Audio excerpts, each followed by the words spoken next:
बिस्मिल्लाहिर्रहमानिर्रहीम। Present indefinite में ये जो इसकी पहचान है daily, open, always, never, every, usual, जिसमें कोई रूटीन शो होती हो। कैसी रूटीन? हैबिचुअल कोई रूटीन, कोई यूनिवर्सल ट्रूथ हो, कोई मोरल हो, कोई फिक्स रूटीन हो, जैसे मनी मेक्स द मेयर गो। इस तरह प्रेजेंट इंडेफिनिट जो है ना वो और भी मतलब रूटीन के शो करने के लिए इस्तेमाल किया जाता है आमतौर पे, ठीक है। उसके बाद आता है पास्ट इंडेफिनिट। पास्ट इंडेफिनिट में जो चीज़ें आती हैं वो ये लास्ट, इसकी पहचान last, ago, yesterday, he came here, last week. Came यानी कि सेकंड फॉर्म भी साथ लगती है, जहाँ पे सेकंड फॉर्म आया आपको पता चल जाना चाहिए। और पास्ट के अंदर अगर एक टेंस पास्ट में है ना तो उसने एंड तक पास्ट में ही रहना है, उसने चेंज नहीं होना वहाँ से, उसने एंड तक पास्ट में ही रहना है। अगर एक उसमें जगह पे आप देख रहे हो ना कि डिड नोट लग रहा है, सेकंड फॉर्म आ रही है या हैड लग रहा है, तो वो एंड तक पास्ट में रहेगा। हैड बीन लग रहा है वो रहेगा पास्ट में, जो भी हो जाए। उसके बाद इसकी भी, इसके अंदर दो और भी केसेस हैं कि जब आपके पास ऐसा होना कि पास्ट कंटिन्यूस हो। व्हेन वाला केस है, व्हेन, वाइल, डैट, ये चीज़ें लगी हों और पास्ट कंटिन्यूस हो, तो दूसरा जो है ना पास्ट इंडेफिनिट होता है। और एक और चीज़ ये है कि मतलब अगर एक टेंस आ गया ना, आपने देख लिया कि एक पास्ट इंडेफिनिट आ गया, तो और उसका व्हेन, वाइल, डैट वगैरह भी लगा हुआ है, तो दूसरा या तो पास्ट कंटिन्यूस होगा या फिर पास्ट कंटिन्यूस अगर नहीं है बल्कि पास्ट कंटिन्यूस होगा। ये इसके अंदर भी मैंने यही चीज़ लिखी हुई है, दोनों के अंदर ये चीज़ सेम आएगी। जैसे when I reached there he was going to mosque. When I reached ये पास्ट आ गया इंडेफिनिट, और going to mosque, he was going to mosque, ये पास्ट कंटिन्यूस आ गया। और दोनों के अंदर किससे जुड़ा गया? सेंटेंस का स्ट्रक्चर व्हेन से जुड़ा हुआ। ये और इंट्रोगेटिव के एंड के अंदर ना क्वेश्चन मार्क लगा होता है, ये भी चीज़ आएगी। तो पास्ट इंडेफिनिट भी हो गया। फ्यूचर इंडेफिनिट में क्या होता है कि कोई चीज़, कोई विश, कोई फियर, कोई होप आप जाहिर करना चाहिए। मैं कहूँ आई विश, मैं ख्वाहिश करता हूँ, you will pass the examination, कि तुम बोर्ड में जो एग्जामिनेशन है उसको पास कर लो। ये एक विश है ना, मेरी ख्वाहिश है, तो इसको मैं किससे जाहिर करूँगा? फ्यूचर से, आई विश। या कोई फियर, कोई डाउट किसी चीज़ के बारे में, कोई hope, I hope he will come here yesterday, he will come here tomorrow, he will come here, simple. अच्छा, पर एक और चीज़ भी है, to show time close in future, when it rains in July we shall enjoy it, ये थोड़ा सा मुश्किल है। वेदर को या प्लान को फ्यूचर के अंदर, जैसे we will go to Karachi, हम कराची जाएंगे, ये एक और इसके अंदर ना फ्यूचर अरेंजमेंट को इससे भी जाहिर करते हैं। और इसकी जो वैसे पहचान है ना वो ये है कि next, tomorrow, in a week, after 2 years, हम अगले अगले जो आने वाला टाइम है ना फ्यूचर, उसको कहते हैं ना, तो उसके अंदर ये पहचान इसकी बनती है। उसके बाद एक और जो चीज़ यहाँ पे मैं बता रहा था कि प्रेजेंट कंटिन्यूस जो है ना, जिसके अंदर आमतौर पे पहचान क्या होती है? जब काम जारी होता है। वाइल, जस्ट नाउ, अभी हो रहा है काम, जस्ट नाउ नहीं यहाँ लिखना था, सॉरी, नाउ, प्रेजेंटली, नोवा डेज, इन्हीं दिनों, एट दिस टाइम, इस वक्त जब काम हो रहा होता है, दीज डेज, करंटली, ये सारी इसकी पहचान है। इज एम आर वगैरह लगता है। और जब कोई सेंटेंस प्रेजेंट में चल रहा हो तो ये नहीं होता कि उसमें पास्ट आ जाए, क्योंकि अगर उसमें पास्ट आया तो वो पूरा टेंस पास्ट में होगा, यानी कि उसके अंदर हर जगह पे पास्ट ही आएगा। हैव आएगा, हैव नहीं आएगा, सॉरी, हैड आएगा, वाज वर आएगा, और सेकंड फॉर्म आपको नज़र आएगी। सारा टेंस पास्ट में होगा, कहीं से वो आपको प्रेजेंट में नहीं दिखेगा। तो इसमें एक ये चीज़ थी कि जब फ्यूचर अरेंजमेंट होती है ना, डेफिनाइट, जब आपके पास पक्की ठक्की फ्यूचर अरेंजमेंट होती है तो भी आप इसको यूज़ करते हो। जैसे मैं कहूँ we are going to Karachi tomorrow, अब जा हम कर रहे हैं, कल रहे हैं, लेकिन अब ये पक्की ठक्की है ना, तो हम कल जा रहे हैं। ये इसका, ये एक इसके अंदर पॉइंट है कि डेफिनेट फ्यूचर अरेंजमेंट को जाहिर करने के लिए हम पास्ट कंटिन्यूस का, प्रेजेंट कंटिन्यूस का इस्तेमाल करते हैं। कुछ इसमें सेंस वर्ब्स भी होते हैं। Look, here, they are going, जैसे ये they are going, look there, they are there, इस तरह के गेज, कुछ कुछ ऐसे होते हैं जिनका कुछ फुल मीनिंग निकल रहा होता है। इसके बाद ज़्यादा सेंटेंस कम आते हैं, लेकिन ये एक चीज़ बनती है। उसके बाद प्रेजेंट कंटिन्यूस आ जाता है, पास्ट कंटिन्यूस आ जाता है, इसमें वाज वर्ब लगता है, और हैड, बिफोर, टिल, अनटिल, ये चीज़ें आती हैं। हैड के साथ बिफोर आता है, ये अभी थोड़ा सा कंफ्यूजिंग है, ये आपको किसी सेंटेंस के साथ समझ आएगा। जैसे पास्ट कंटिन्यूस है ना, तो पास्ट में कोई चीज़ जारी है, कोई काम जारी है। The sun was rising in the west, अब ऐसा नहीं होगा कि आपको जो सेंटेंस आएगा उसके अंदर लिखा होगा the sun dash in the world, dash के अंदर क्या लिखा होगा, वाज राइजिंग। अगर कुछ और लिखा हुआ है, राइजिंग लिखा हुआ है, the sun rising in the world in the east, तो राइजिंग के साथ इज आना चाहिए ना पीछे। अगर आप इसको इनडेफिनेट बनाना चाहते हैं, प्रेजेंट बनाना चाहते हैं, the sun is rising in the east in the west, ये भी थोड़ा सा कंफ्यूजिंग हो सकता है। लेकिन the sun was rising in the west, अगर कोई काम पास्ट में जारी है तो उसको वाज लगाएंगे, इस भी लग सकता है इसके अंदर मेरे ख्याल से। अच्छा, एक और चीज़, when I reached he was making tea, वही वाला जो प्रेजेंट इंडेफिनिट में केस था कि व्हेन के साथ जब व्हेन, डैट, वाइल, व्हाट के साथ जब दो चीज़ें जुड़ी होती हैं, एक पास्ट कंटिन्यूस और एक प्रेजेंट कंटिन्यूस, पास्ट एक पास्ट इंडेफिनिट और दूसरा पास्ट कंटिन्यूस, ये दो चीज़ें। जैसे मैं कहता हूँ व्हेन, जैसे यहाँ लिखा हुआ है व्हेन आई रीच, जब मैं वहाँ पहुँचा, ही वाज मेकिंग टी, तो वो चाय बना रही थी, शी वाज मेकिंग टी, ठीक है। और भी हो सकता है, जैसे मैं कहूँ when I came he was going to mosque, जब मैं आया तो वो मस्जिद जा रहा था। एक जो है वो प्रेजेंट पास्ट कंटिन्यूस और दूसरा past indefinite. Future continuous tense है जब कोई काम फ्यूचर के अंदर कंटिन्यू हो। जैसे मैं कहूँ कि मैं अपने दोस्त के घर जाता हूँ और वो खाना खा रहा होगा, जाने से पहले मैं सोच रहा हूँ कि वो खाना खा रहा होगा, तो मैं कहूँगा he will be eating meal, he will be taking meal. इस तरह का कहूँगा कि जब कोई काम फ्यूचर में जारी हो। एक और भी इसका है कि to show specific plan in future, एक स्पेसिफिक ख़ास किस्म का प्लान। जैसे मैं कहूँ the doctor will be coming soon, doctor जल्द आ रहा होगा, अब वो आ रहा होगा, ये भी एक इसके अंदर ख़ास है। और कई दफ़ा ज़बरदस्ती जो कोई एक्शन परफॉर्म किया जाता है ना, उसके अंदर भी यूज़ होता है, लेकिन ये बहुत रेयर केस है, बहुत ज़्यादा। जैसे I shall be writing the letter to Kasim and I will tell him about Aftab's newborn, यानी कि दिल तो नहीं मेरा कर रहा बताने को, लेकिन अगर मैं ख़त लिख रहा हूँगा तो मैं उसको आफ्ताब के नए जो पैदा होने वाले बच्चा है उसके बारे में बताऊँगा, जो उसका नया बेटा है उसके बारे में बता दूँगा, इस तरह की बात करें। और इसकी पहचान क्या, पहचान भी ज़्यादा सिंपल है, शैल बी विल बी लगा होता है। जब भी कोई टेंस आए आप उसमें देख लेंगे कौन सी आ रही है, शैल बी विल बी लगा हुआ है तो उसके अंदर ING फॉर्म लगती है साथ। उसके बाद जो है ना perfect continuous, present perfect continuous. एक कोई काम ऐसा जिसमें टास्क कंप्लीट हो चुका हो,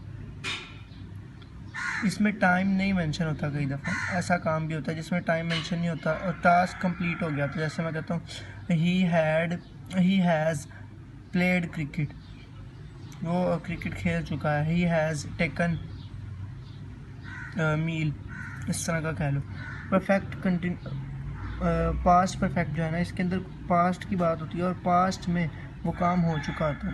इसमें ना आफ्टर, बिफोर ये भी आता है ज़्यादातर। और इसके अंदर एक केस होता है, आप एक चीज़ को अपने जहन में रखते हो, वो ये होता है कि जो न्यू पास्ट है उसके अंदर क्या फ़र्क है और ओल्डर जो पास्ट होता है उसके अंदर क्या फ़र्क है।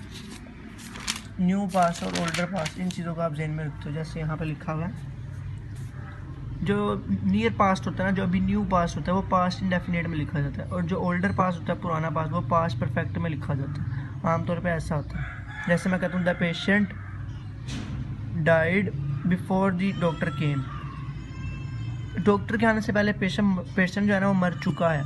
पहले कौन सा काम हुआ, पेशेंट पहले मरा है ना। ओल्डर ये चीज़ है ना कि ये जो चीज़ पहले हो गई, ओल्डर ज़्यादा पुरानी चीज़ क्या है, पेशेंट पहले मर चुका है, तो इसके साथ हैड आएगा। पास्ट परफेक्ट वो होगा जो पहले से हो चुका है, ओल्डर पास्ट है, और उसके बाद डॉक्टर पहुंचा है ना, तो डॉक्टर के साथ पास्ट इंडेफिनिट आएगा। The patient had died before the doctor came, doctor के आने से पहले पेशेंट मर चुका है।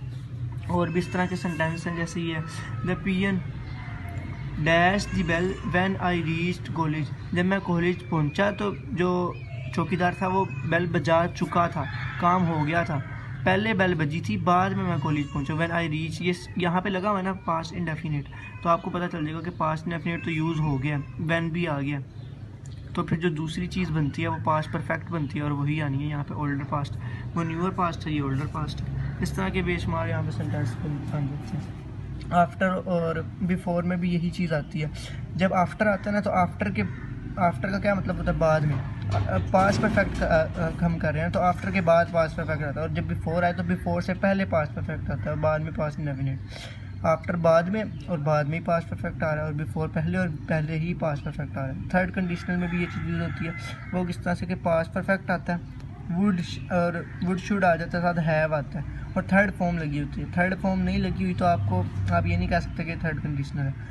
थर्ड फॉर्म नहीं लगी हुई, फर्स्ट लगी हुई है, और हैव नहीं है, क्योंकि हैव आता है ना थर्ड फॉर्म के साथ, हैव नहीं है तो ये सेकंड कंडीशनल बन जाता है। और फिर यहाँ पे भी जो चीज़ है ना वो पास्ट परफेक्ट नहीं आता, सिंपल पास्ट आता होता है, पास्ट इंडेफिनिट, जैसा कि ये पास्ट इंडेफिनिट के अंदर यहाँ पे लिखा हुआ है। सेकंड कंडीशनल पास्ट इंडेफिनिट होता है, और शुड और वुड लगा होता है, साथ फर्स्ट फॉर्म लगी होती है।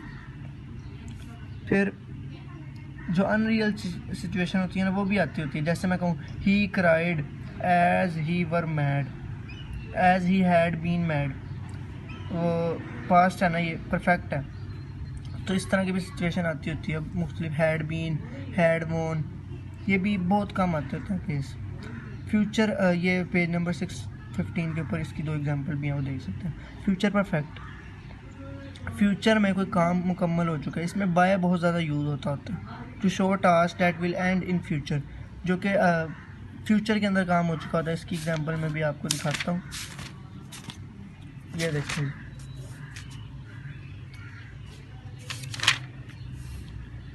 देखें यहाँ पे, by the end of this week, इस हफ्ते के अख्ताम तक, he will have worked here for 5 weeks. ये will have, work, will have और साथ थर्ड फॉर्म, ये इसके अंदर लगती है ना परफेक्ट के अंदर, तो ये फ्यूचर परफेक्ट है, और साथ उसके अंदर बाय आ रहा है। तो जब बाय आ रहा हो तो आपने देख लेना कि ये फ्यूचर, ज़्यादातर यही होता है कि फ्यूचर और परफेक्ट होता है।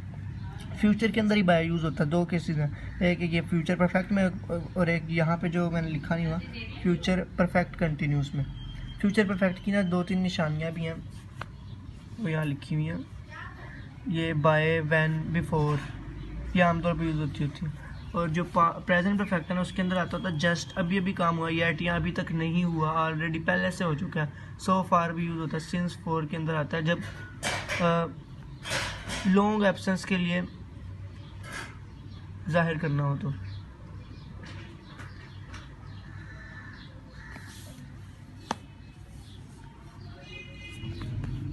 अब सिंस फोर आमतौर पे यूज़ नहीं होता, सिर्फ लॉन्ग एब्सेंस के लिए होता है। इसकी एग्जांपल मिलेगी अगर आप उसके अंदर करते हैं सारे वो एक्सरसाइजेस करते हैं। फ्यूचर की ये चीज़ होगी। अब present perfect continuous, present perfect continuous में क्या होता है कि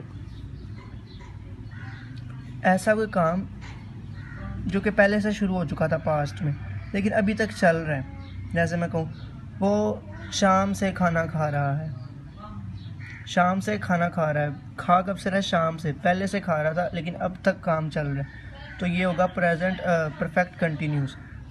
जैसे मैं कहूँगा he has been taking meal since evening, या फिर हम कह सकते हैं कि कोई ऐसा काम जो पहले से हो चुका है मुकम्मल, अभी अभी मुकम्मल हुआ है थोड़ी देर पहले, 5 मिनट्स अगो, इस तरह कह सकते हैं। Since 5 minutes, 4-5 minutes. सिंस वो वाला टाइम होता है जो घड़ी पे देखा जा सके या कैलेंडर के ऊपर देखा जा सके। जैसे कोई ईयर हो गया, कोई सन हो गया पुराना, जितने भी टाइम घड़ी पे और कैलेंडर पे देखे जा सकते हैं। दिन के औकात हैं, सुबह, शाम, रात, दोपहर, सुपहर, ये सारे सिंस में आ जाते हैं। और 4 में ऐसे आते हैं कि जिसमें टाइम की लिमिट ना बताई होगी कितना है। मैं कहूँ 10 मिनट, मतलब लिमिटलेस टाइम हो, या फिर ऐसा टाइम हो जो ये ना बताया कि वो कब का टाइम है। जैसे मैं कहूँ कि बहुत सालों से, अब कितने साल हैं इसका तो पता नहीं है, या मैं कहूँ कि 10 दिनों से, कौन से 10 दिन है इसका नहीं पता। मैं कहूँ 4 घंटे से आराम कर रहा है, 4 घंटे अब कौन से हैं, सुबह के, शाम के, कितने बजे से कितने बजे तक, इसका नहीं पता। ऐसी केस में 4 यूज़ होता है। इसके अंदर जो आमतौर पर आती है ना चीज़ें, वो आता है सिंस 4 प्लस टाइम। ये 2 टाइम आ जाए तो आप समझ लो कि परफेक्ट कंटिन्यूस की बात हो रही। 4 और सिंस आ जाए तो आप समझ लो कि परफेक्ट कंटिन्यूस की बात हो रही है। लेकिन ये इसमें भी आता है, पर इसमें बहुत रेयर केस है, सिर्फ तब आता है जब लॉन्ग एम्फेसिस को शो करना हो बस। सो फार दिस वीक, ये चीज़ भी आती है। सो फार आ जाए खाली तो वो प्रेजेंट परफेक्ट है, और so far this week, this time, this month, this year, इस तरह का कुछ आए तो वो परफेक्ट कंटिन्यूस परफेक्ट के साथ कंटिन्यूस भी हो जाता है। जब टाइम भी साथ आ जाए, दिस वीक आ गया ना, टाइम सो फार आए सिर्फ तो परफेक्ट है, सिंपल। और जब टाइम भी आ जाए तो परफेक्ट कंटिन्यूस। उसके बाद पास्ट परफेक्ट आ जाता है। यहाँ पे भी वही चीज़ है, लेकिन हैव नहीं लगता, हैड लगता है, और साथ सिंस फोर का वही यूज़ है। और नेगेटिव के लिए एक चीज़ है कि हैड के बाद नोट पहले लगता है, बीन बाद में। नोट हैड बीन नहीं है, हैड नोट बीन, ये चीज़ है, याद रखनी है। हैड सब्जेक्ट, बीन वर्बिंग, ये चीज़ है। और थर्ड वर्ब लगता होता है, थर्ड फॉर्म लगती है वर्ब की। ऐसा काम जो जब हम बोल रहे हैं ना, जब हम काम के बारे में बता रहे हैं, टाइम ऑफ स्पीकिंग जो है उससे पहले पास्ट में शुरू हो चुका हो लेकिन अब तक जारी हो, या फिर जो पास्ट में कोई ऐसा काम जो बार बार हुआ और रिपीटेड एक्शन, उसको भी शो करते हैं। ये जो बहुत कम ही केस हैं जो इस तरह के निकलते हैं। इसकी अभी तक कोई पहचान नहीं है ज़्यादा, लेकिन इसके अंदर हैड यूज़ होगा तो आपको समझ आ जाएगी कि ये पास्ट में चल रहा है। या वाजवर यूज़ होता है और पीछे सेकंड फॉर्म यूज़ होती है, तो आपको समझ आ जाएगी पूरा टेंस पास्ट में चलता हुआ आ रहा है, तो हैड बीन यूज़ हो रहा है कि नहीं। अगर टाइम आ जाता है और साथ आप देखते आ रहे हैं पूरी 2-3 क्लोजेस बनी हुई है, तो पीछे कौन सा टेंस चल रहा है, अगर पीछे भी कोई पास्ट का टेंस चलता आ रहा है तो आपको पता चल जाएगा कि हैड बीन लगना। उसके बाद लास्ट टेंस है फ्यूचर परफेक्ट कंटिन्यूस।